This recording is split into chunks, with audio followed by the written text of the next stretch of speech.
hermanos? Bueno, es un placer poder estar otra vez con ustedes. ¿Me ven bien? Sí, tengo la luz prendida atrás, pero está medio oscuro, pero bueno. Eh, tengo un mensaje hoy sobre un capítulo, si se quiere, un poco raro que vamos a ver, que es en Éxodo 25, así que los invito si quieren ir buscándolo. El tema de hoy es obrero calificado. ¿Está bien? Obrero calificado. Claro, ¿a qué nos llama esto? Normalmente, si tenemos que hacer algún trabajo en casa, ¿qué buscamos, no? El mejor albañil, tal vez, buscamos el mejor pintor, buscamos a alguien que haga su trabajo de la mejor manera, obviamente, a un costo que podamos cubrirlo, pero buscamos a alguien que tenga las características adecuadas. Entonces, vayamos a este pasaje, porque yo quisiera que pudiéramos empezar a ver el tema del tabernáculo, ¿sí? Un aspecto, si lo quieren ver así, digamos, periférico, pero de altísima trascendencia para nosotros y por el tema que vamos a desarrollar ahora. El primer punto y lo que yo les quiero consultar es cuál era la función del tabernáculo, ¿no? Porque, claro, nosotros sabemos que estaban los sacrificios en el tabernáculo, ¿sí? Nosotros sabemos que estaba todo el régimen sacerdotal, habían distintas funciones dentro de los sacerdotes, sabemos que el sumo sacerdote ingresaba al tabernáculo, al lugar santo, y el único que una vez al año podía hacerlo era el sacerdote, el sumo sacerdote entraba al lugar santísimo con sangre, él siendo santificado, y entraba con una ofrenda de sangre para eh, obtener, cubrir los pecados del pueblo. ¿Sí? Y todo eso requería un proceso muy importante sobre el sumo sacerdote y sobre todos los sacerdotes que participaban en los sacrificios y en todo ese evento anual, y en unas cuantas ofrendas y demás. Ahora, pero ¿cuál era la función del tabernáculo? ¿Por qué se llevaban adelante todas estas cosas? Y bueno, este es el punto de lo que vamos a leer ahora. Capítulo 25 de Éxodo, versículo 8. Y habrá un santuario para mí, dice, y habitaré en medio de ellos. Conforme a todo lo que yo te muestre, el diseño del tabernáculo y el diseño de todos sus utensilios, así lo haréis. ¿Está bien? Porque estábamos empezando a proyectar lo que era el tabernáculo. Se empezó, el Señor Jehová le muestra a Moisés una imagen de lo que tenía que ser el tabernáculo, y harán un santuario para mí y habitaré en medio de ellos. Este es el primer punto. El tabernáculo no era simplemente para la limpieza del pueblo, para la limpieza de los sacerdotes, la santificación de los sacerdotes y cubrir los pecados. No, había una función más importante de todo esto. Todo eso se hacía para que Jehová, Dios, habite en medio del pueblo. Para que Jehová pudiera habitar en medio del pueblo, el pueblo tenía que estar en ciertas condiciones de limpieza. Los sacerdotes, el sumo sacerdote que iba a promover la limpieza del pueblo, tenía que ser también santificado. Pero uno de los puntos principales es que Jehová iba a habitar en medio del pueblo. Por eso se desarrollaba todo el sistema de ofrendas, de sacrificios y demás. Versículo 22 del mismo capítulo. Y de allí me declararé a ti. ¿Sí? Versículo 22. Y de allí me declararé a ti y hablaré contigo de sobre el propiciatorio de entre los dos querubines que están sobre el arca del testimonio, todo lo que yo te mandare para los hijos de Israel. Así que habían dos funciones muy importantes. Jehová venía a habitar en medio de su pueblo y Jehová venía a comunicarse con su pueblo. Para que esto fuera posible, es que existe el tabernáculo y existe todo el servicio del tabernáculo, que luego lo vemos como el templo. Así que no era una cuestión de ir a llevar las ofrendas y demás, sino era la idea de que Jehová habitara con su pueblo y que Jehová se comunicara con su pueblo. Así que esto era una forma que Dios mismo había puesto para que esto se desarrollara. Pero más allá de esto, yo quiero ir a ver a la construcción del tabernáculo. ¿Sí? Miren, vamos a Éxodo 31, un poquito más adelante.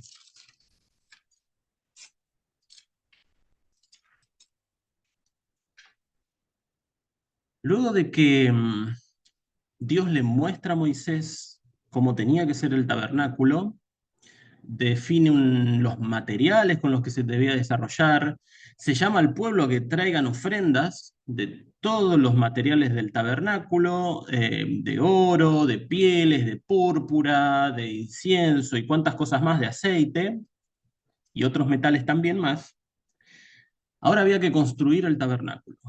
Y ahí vamos a empezar a ver estos obreros calificados que fueron llamados para esta función muy especial. Y vamos a ver el llamamiento especial y vamos a ver algo más importante también, es la capacitación especial que recibieron.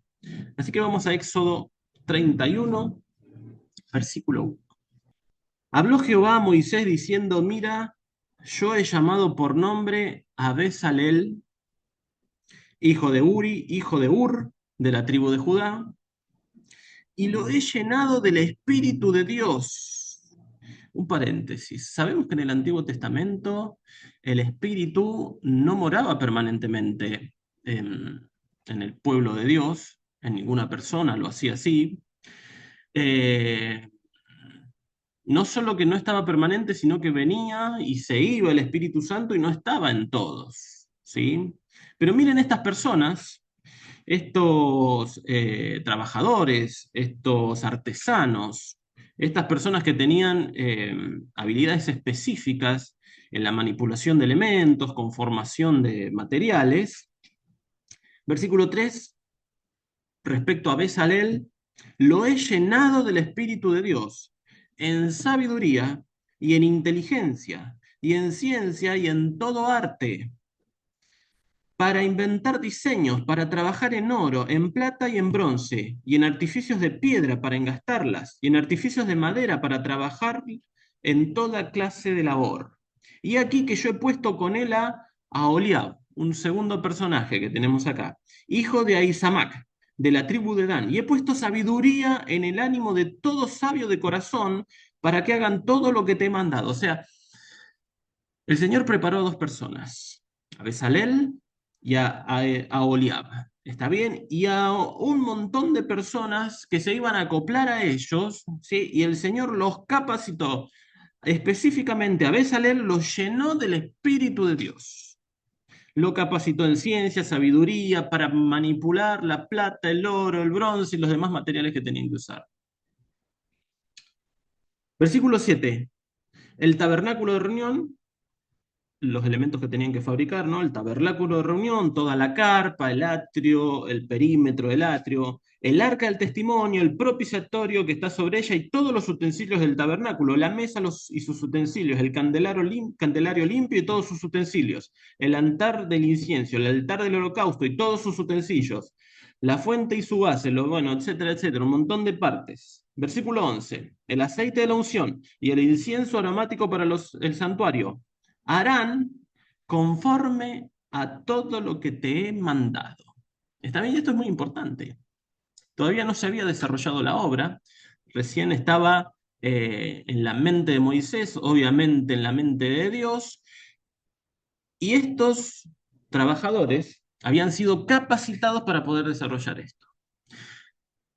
No solo que habían sido primeramente llamados para esta obra, sino que habían sido muy fuertemente capacitados por Dios y por su Espíritu para poder desarrollarlas.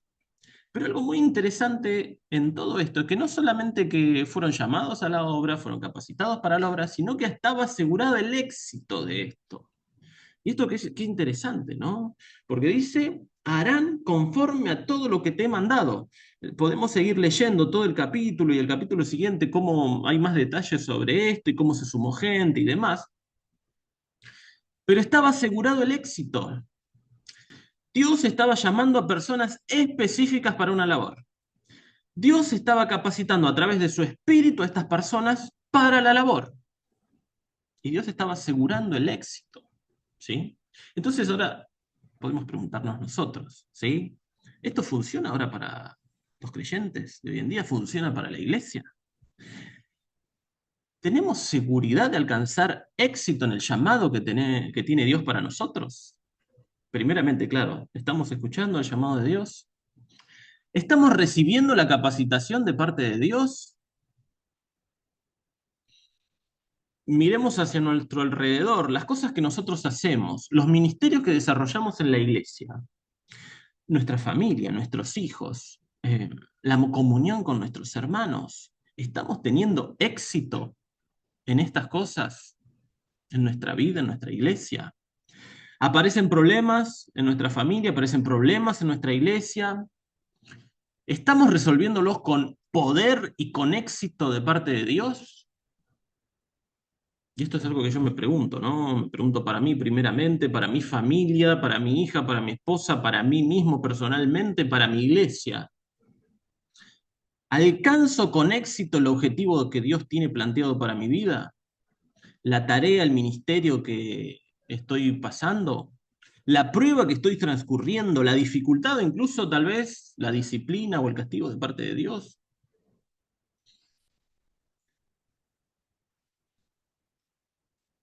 En Éxodo 39 leemos, en conformidad a todas las cosas que Jehová había mandado a Moisés, así hicieron los hijos de Israel toda la obra. Esto es luego de concretar la obra. Y vio Moisés toda la obra y aquí que lo habían hecho como Jehová había mandado y los bendijo. Éxodo 39:42, perdón, no les di tiempo a buscarlo para no consumir tiempo. Vamos a empezar a ver algunos pasajes ahora brevemente, en los que vamos a ver cómo Dios llama a los creyentes. Nos llama a los creyentes con llamados específicos para tareas específicas. Vamos a ver cómo Dios nos capacita elevadísimamente a través de su Espíritu. Y vamos a ver cómo Dios puede darnos éxito, puede darnos poder exitoso, podríamos decirle, o poder con tanto potencial que podemos alcanzar el éxito en la tarea que el Señor nos propone. Vamos a Efesios. Tal vez ya puedan ver por dónde vamos o hacia dónde vamos. Efesios, capítulo 1. Tenemos un capítulo muy interesante y vamos a leer desde el versículo 15. Esto es una oración que desarrolla Pablo, ¿sí? Efesios 1:15 dice, por esta causa también yo, habiendo oído de vuestra fe en el Señor Jesús y de vuestro amor para con todos los santos, no ceso de dar gracias por vosotros, haciendo memoria de vosotros en mis oraciones, ¿para qué? El Dios, esto es muy importante, el sujeto principal que vamos a ver acá, quien va a dar una serie de características para el creyente es Dios, Dios el Padre. Dice, para que el Dios de nuestro Señor Jesucristo, el Padre de gloria, os dé, punto número 1, espíritu de sabiduría y de revelación en el conocimiento de Él, alumbrando los ojos de vuestro entendimiento para que sepáis. Y ahora vamos a ver qué es lo que tenemos que saber. Pero vamos a ver que de parte de Dios, del Padre, puede ser provisto para nosotros sabiduría y conocimiento de Él. ¿Sí? ¿Para qué? Dice, alumbrando los ojos de vuestro entendimiento, ¿para qué? Para que sepáis cuál es la esperanza a la que Él os ha llamado y cuáles las riquezas de la gloria de su herencia para los santos. Y sigo leyendo, aunque son muchas palabras y muy parecidas y algo confusas, pero ya lo vemos un poco en detalle. Alumbrando los ojos de vuestro entendimiento para que sepáis cuál es la esperanza a que Él os ha llamado, y cuáles las riquezas de la gloria de su herencia en los santos, y cuál la supereminente grandeza de su poder para con nosotros los que creemos, según la operación del poder de su fuerza, la cual operó en Cristo, resucitándole de los muertos y sentándole a la diestra en los lugares celestiales, sobre todo principado, autoridad y poder y señorío, y sobre todo nombre que se nombra, no solo en este siglo, sino también en el venidero, y sometió todas las cosas bajo sus pies, y lo dio por cabeza, el Padre lo dio por cabeza a Cristo sobre todas las cosas, a la iglesia, la cual es su cuerpo, el cuerpo de Cristo, la plenitud de aquel que todo lo llena en todo. ¿Sí? Y discúlpenme, lo leímos muy rápido, pero una lectura rápida le quería dar. Y ahora vamos a algunos detalles muy importantes en este punto sobre la capacitación que podemos recibir los creyentes para poder alcanzar esta idea de un obrero calificado, un creyente potenciado por Dios, para que podamos tener éxito en lo que Dios nos plantea, en lo que Dios nos expone, en los problemas que podemos tener, en los ministerios que podemos desarrollar, en los emprendimientos en la iglesia o en la familia que podemos tener. Y dice, versículo 17, volvemos a leer, para que el Dios de nuestro Señor Jesucristo, el Padre de Gloria, os dé espíritu de sabiduría y revelación en el conocimiento del punto número uno.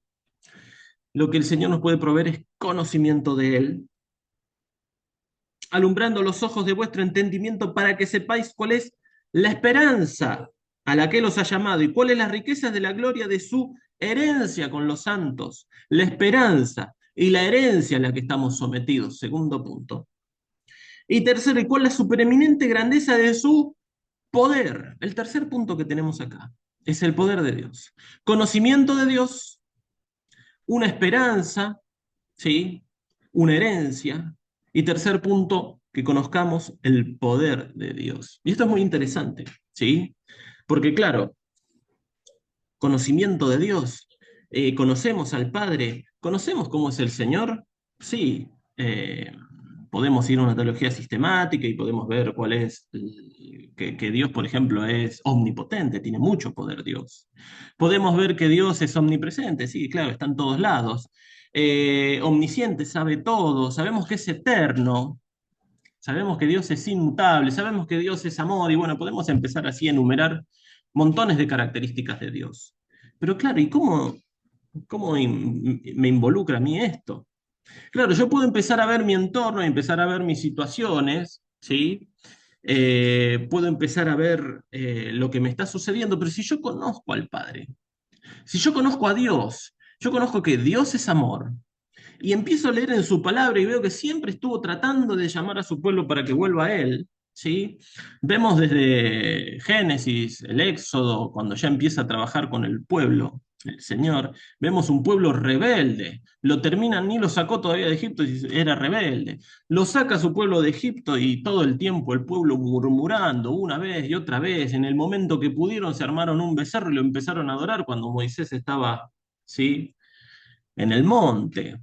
Y empezamos a ver después con Josué todo lo que sucedía, y Josué batallando y buscando conseguir la tierra prometida, y su pueblo también, cada vez que podía meter la pata, porque Josué, perdón, fue muy correcto y mantuvo al pueblo alineado. Pero cuando pasa Josué, viene el tiempo de los jueces. ¿Sí? Empezamos ahí en ciclos en los que el pueblo se aparta, se vuelve idolátrico y Dios, bueno, trae un juez y los vuelve a traer con él, y permanentemente, y después tenemos los reyes y vemos todo lo que pasa con los reyes, y permanentemente Dios, y desde el principio y sin cesar el Señor insistiendo, insistiendo, insistiendo, mandando a los profetas, luego manda a Cristo, que es la máxima expresión y el máximo llamado que tenemos nosotros a poder volvernos a Él. Entonces, cuando empezamos a conocer a Dios, vemos que permanentemente buscó a su pueblo.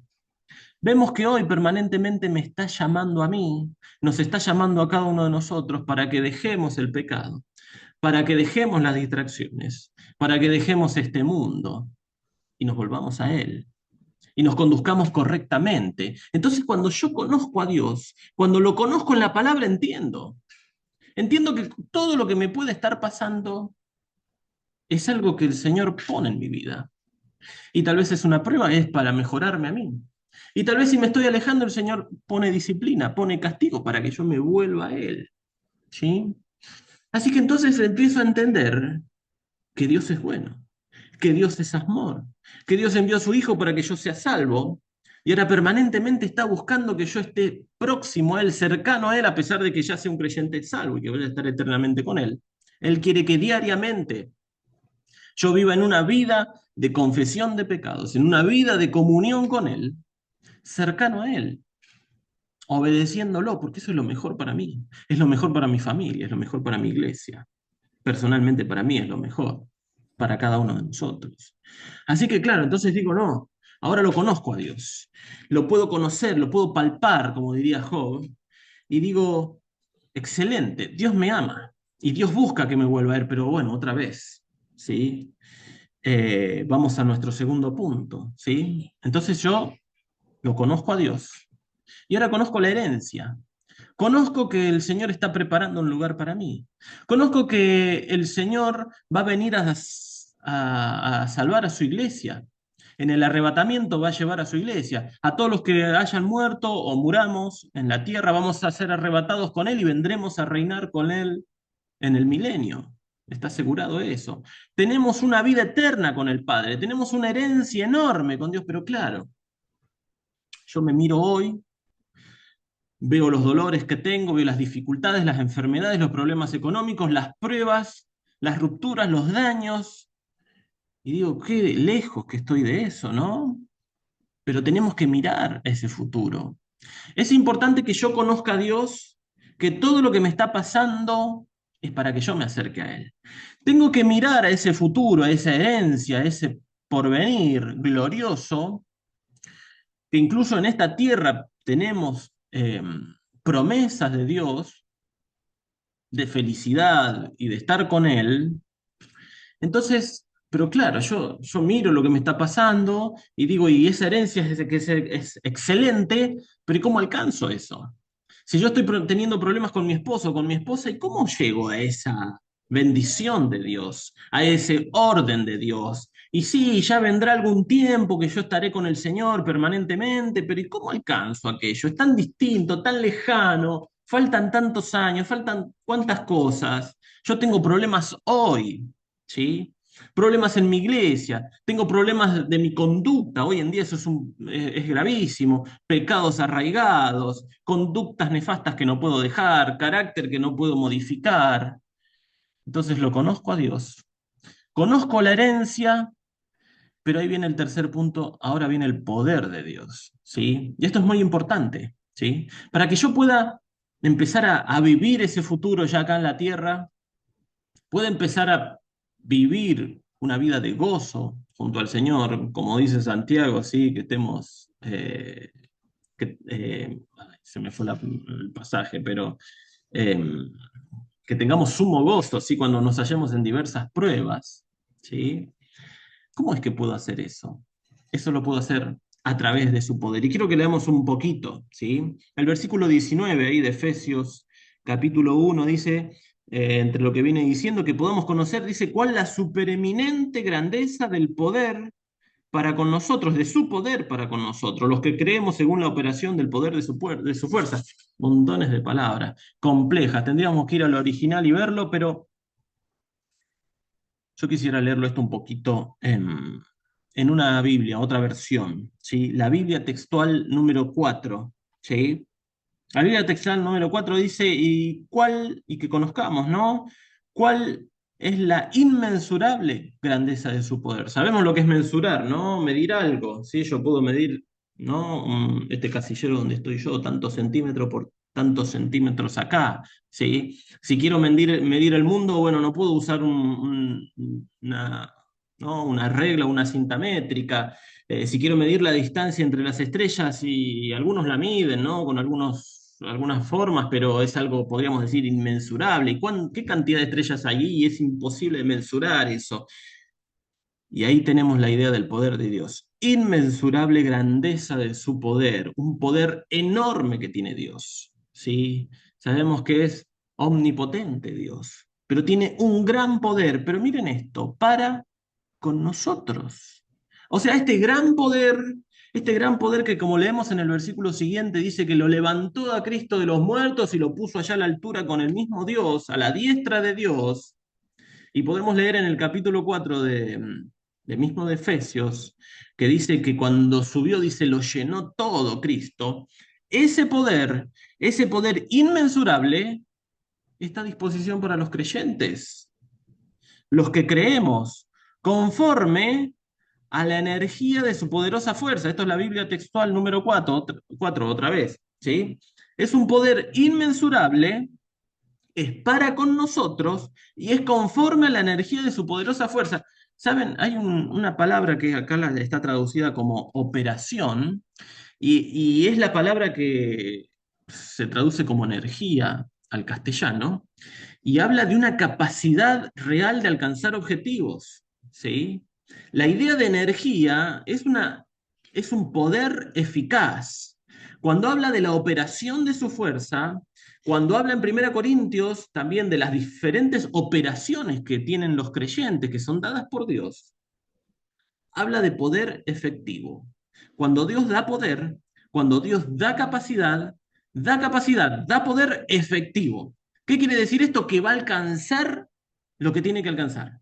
Va a realizar lo que tiene que realizar el poder de Dios en mí.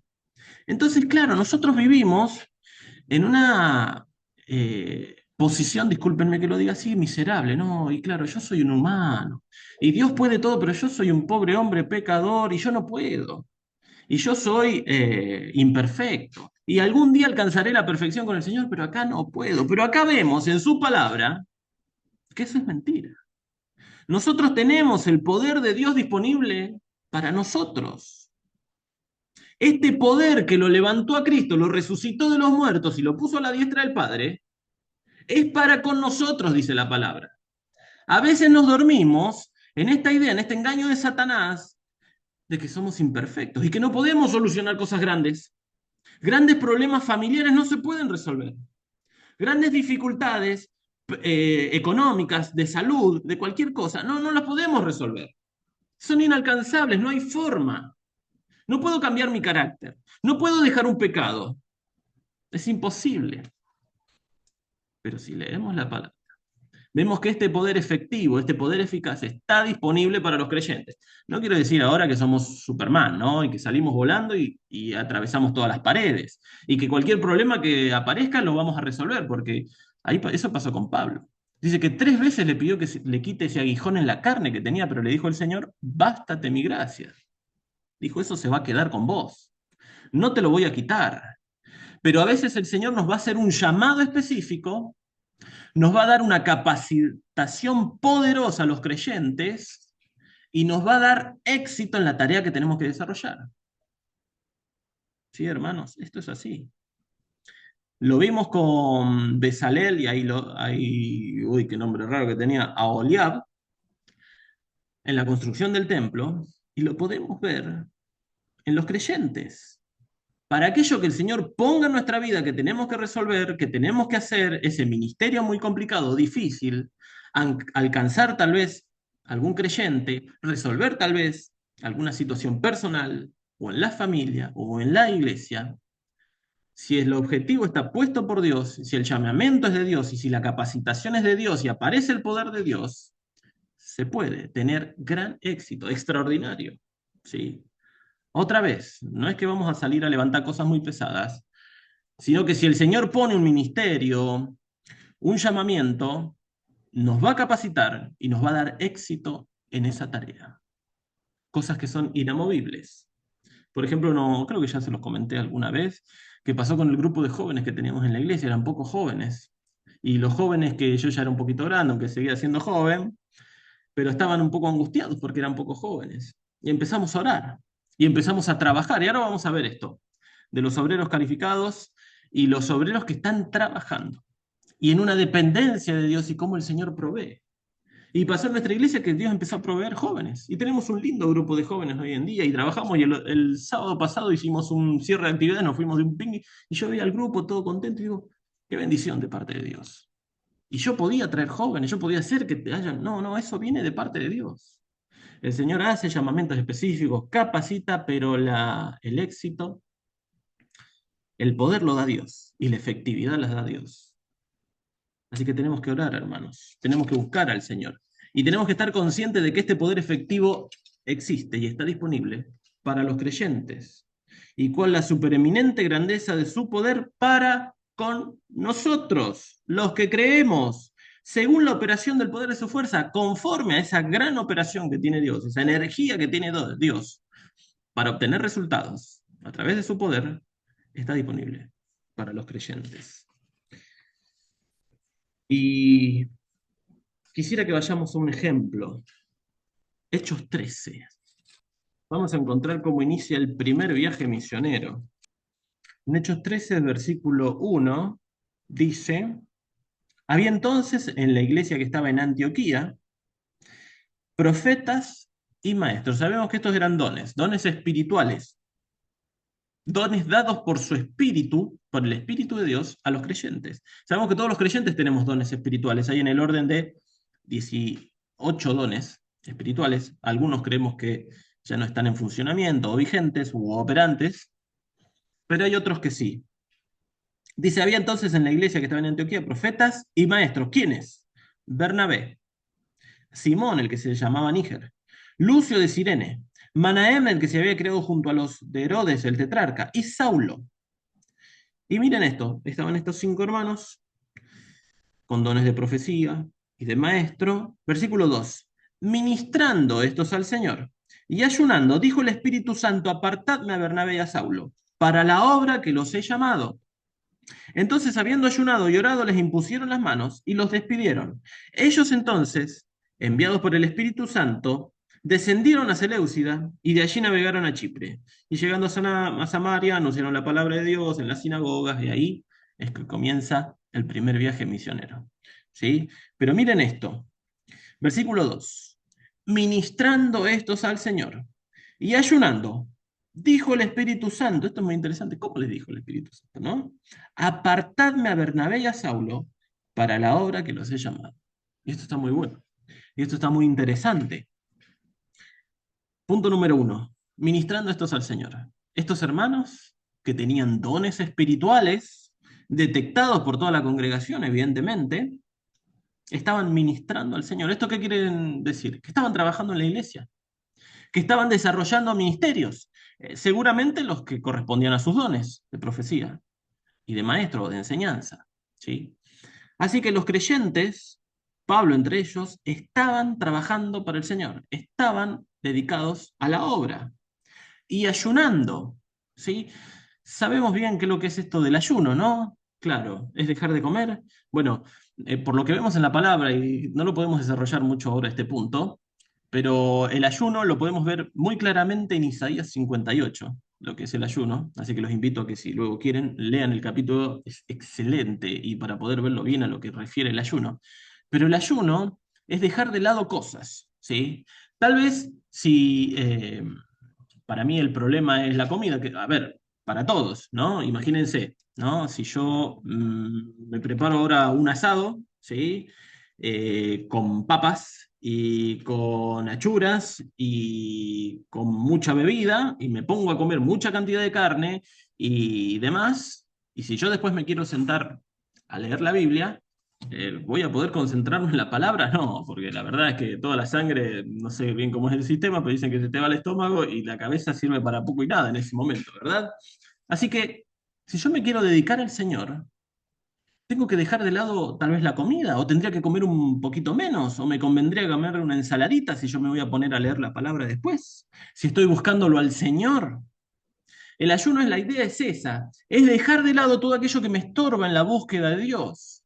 Si yo estoy buscando qué quiere el Señor para mi vida, si yo estoy buscando a Dios por un problema que tengo en mi familia, en mí mismo, un pecado o algo que quiero cambiar, tengo que dejar de lado cosas. Tal vez tengo que dejar un poquito el teléfono, tal vez tengo que mirar un poquito menos de Netflix o dejar de mirarlo, tengo que comer un poquito menos para estar fresco y lúcido, ¿sí? Tengo que, bueno, ¿cuántas cosas puedo dejar? ¿Sí? Entonces, si yo me alejo de esas cosas que me distraen, puedo buscar más precisamente a Dios. Puedo estar analizando su palabra y buscando que el Señor se manifieste a mí. La idea del ayuno es esa, dejar de lado todo, hacer lugar en mi mente y en mi tiempo, y dejar de lado, tal vez incluso puede ser el trabajo o lo que sea, claro, no abandonar el trabajo, pero buscar un momento que no tenga que trabajar y demás, para que yo pueda buscar a Dios en oración y en lectura de la palabra. ¿Sí? Entonces, cuando yo empiezo, miren, volvemos al pasaje, ministrando estos al Señor y ayunando, dijo el Espíritu Santo, etcétera, etcétera, etcétera. Entonces eran creyentes que estaban trabajando, que estaban ministrando al Señor, estaban activos en la iglesia y que estaban ayunando, estaban atentos a Dios, estaban siendo llenos de su Espíritu, dejaban todo lo que los estorbaba para seguirlo al Señor. Entonces dijo el Espíritu Santo, apartadme a Bernabé y a Saulo para la obra que los he llamado. El Espíritu estaba haciendo un llamado específico y fue detectado porque los creyentes estaban trabajando en la iglesia y estaban buscándolo a Dios, estaban ayunando, estaban despejando todo lo que los estorbaba para poder ver lo que el Señor les quería indicar. Y ahí, en ese contexto, el Espíritu Santo se manifestó y fue claro. Yo no sé si se lo dijo alguno en sueños, yo no sé si se empezaron a dar cuenta los hermanos, no lo especifica claramente la palabra, pero se manifestó el Espíritu y fue claro en un llamamiento específico para dos hermanos, para dos creyentes, para que salieran a desarrollar el primer viaje misionero. Así que hermanos, esta idea del obrero calificado tenemos que darnos cuenta que es algo posible.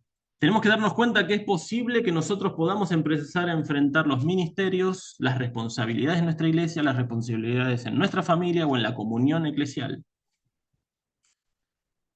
a través de este llamamiento de parte de Dios. Llamamiento específico a realizar ciertas tareas, ciertos ministerios, ciertas soluciones, ¿sí? El Señor nos va a capacitar y el Señor nos va a conceder éxito en esto. Pero qué importante que podamos hacer esto, que podamos estar trabajando en la iglesia, que podamos estar desarrollando los dones que nosotros tenemos, ¿sí? Lo vemos también en el capítulo 6, que es otro pasaje que podríamos analizar, pero simplemente lo esbozo, ¿sí? ¿Se acuerdan ahí que estaban los apóstoles y decían que ellos no podían dejar la palabra y la oración para atender las mesas de dinero, ¿sí? Acuérdense que había un montón de creyentes que estaban dando sus bienes y demás. Y ahí es que aparecen 7 personas, 7 creyentes, que ahí empieza a aparecer la idea del diácono, que tenían que ser llenos de sabiduría, de buen testimonio y llenos del Espíritu Santo también. Así que podamos trabajar en estas cosas. Y podemos seguir buscando en la palabra muchas características que tuvieron creyentes, que fueron dones dados por Dios, que fueron habilidades, que fueron ministerios de parte de Dios. Y empezó el Señor a manifestarse. Y empezaron a ser efectivos en la solución de ministerios, en la solución de problemas. Hermanos, que podamos entonces adecuarnos en la palabra, adentrarnos en su palabra, acercarnos cada vez más, siendo llenos del Espíritu para que se manifieste y nos muestre qué tenemos que hacer. Y vendrá su poder también acompañando para que lo podamos hacer así. Que el Señor bendiga su palabra.